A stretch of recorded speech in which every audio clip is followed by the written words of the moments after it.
देखिए, बांग्लादेश में तख्ता पलट हो चुका है और प्रधानमंत्री शेख हसीना ने इस्तीफा दे दिया है और बांग्लादेश की जो सरकार है अब सेना के हाथों में चली गई। सेना ने इसको सब बाकायदा संभाल भी लिया है।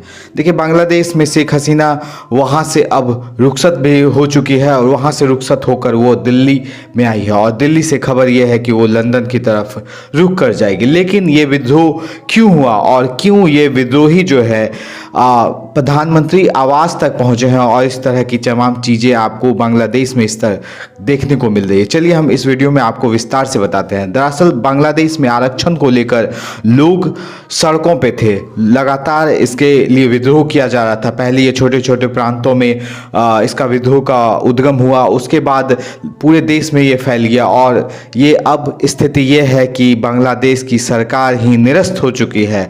सेना ने कमान संभाल ली है और निश्चित तौर से बांग्लादेश के जो हालात हैं इस वक्त सही नहीं है। पूरे देश में इस वक्त कर्फ्यू लग चुका है और इस वक्त जितने भी ट्रेन है, हवाई यात्रा है, तमाम चीज़ों को निरस्त कर दिया गया है। चाहे वो भारत की तरफ से जाना हो या किसी देश की तरफ से आना हो, ये तमाम चीज़ें बांग्लादेश में इस वक्त नहीं हो रही हैं। बांग्लादेश में इस वक्त पूरी तरह से कर्फ्यू लग चुका है और निश्चित तौर से जब से बांग्लादेश की स्थिति ये हुई है तब से भारत की भी नज़र इस पे पैनी नज़र है। हालांकि पाकिस्तान, चाइना, ये तमाम देश भी इस वक्त बांग्लादेश को की राजनीतिक हालातों पर अपने नज़र गड़ाए हुए हैं। लेकिन भारत के लिए काफ़ी इफ़ेक्टिव मूवमेंट है ये बांग्लादेश में इस तरह के विद्रोह को होना और निश्चित तौर से आरक्षण जैसे मुद्दे पर तो निश्चित तौर से एक बहुत जो संवेदनशील मुद्दा है उसको लेकर बांग्लादेश के पड़ोसी राज्य माफ़ कीजिएगा देश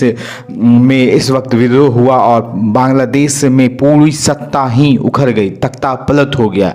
खैर, आगे क्या कुछ होता है बांग्लादेश में हम ज़रूर आपको बताएंगे। लेकिन आरक्षण जैसे मुद्दे को लेकर जिस तरह से ये व्यक्ति प्रधानमंत्री की आवास तक पहुंचता है, प्रधानमंत्री के आवास पर खाने की लूट मचाता है, निश्चित तौर से ये बतलाता है कि माफ़ कीजिए बांग्लादेश में इस वक्त कितने हालात खराब हैं और निश्चित तौर से इस वक्त भारतीय छात्र, भारतीय लोग और तमाम लोगों पर हो सकता है कि इफेक्ट भी इसका पड़ रहा होगा। लेकिन भारत सरकार ने निश्चित तौर से इसके लिए कोई योजना बनाई होगी और बांग्लादेश में रह रहे भारतीयों को कोई ना कोई संदेश दिया होगा, क्योंकि भारत सरकार हमेशा से ही किसी भी क्षेत्र में कुछ भी होता है तो वहाँ से अपने नागरिकों को सुरक्षित निकालती है। देखना अब दिलचस्प होगा कि अगर बांग्लादेश के हालात इतने ख़राब है तो वहाँ रह रहे नागरिकों के लिए भारत सरकार क्या कुछ करती है। खैर, इस वीडियो में इतना ही, लेकिन ऐसे तमाम वीडियोस को पाने के लिए फ़ौरन हमें शेयर कर ले, सब्सक्राइब कर ले। यूट्यूब, फेसबुक, इंस्टाग्राम पर हम उपलब्ध हैं